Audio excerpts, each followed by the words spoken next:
Awit 23, 1-6.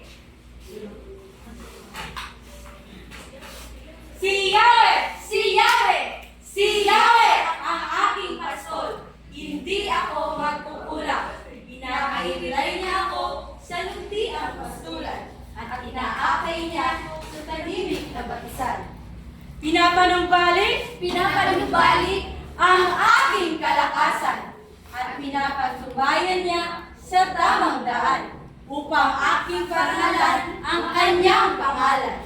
Dumaan man ako sa madilim na libis ng kamatayan, wala akong katatakutan, bagkat ika'y aking kaagapay. Ang tungkod mo at pamalo, aking gabay at sanggala. Pinagahanda mo ako ng salo-salo na nakikita ka nitong mga kalaban ko. Sa aking uloy ng isa'y binubuhos, sa aking saros pagpapalay lubos-lubos. Kabutihan at pag-ibig mo sa aking di magkukulang. Siyang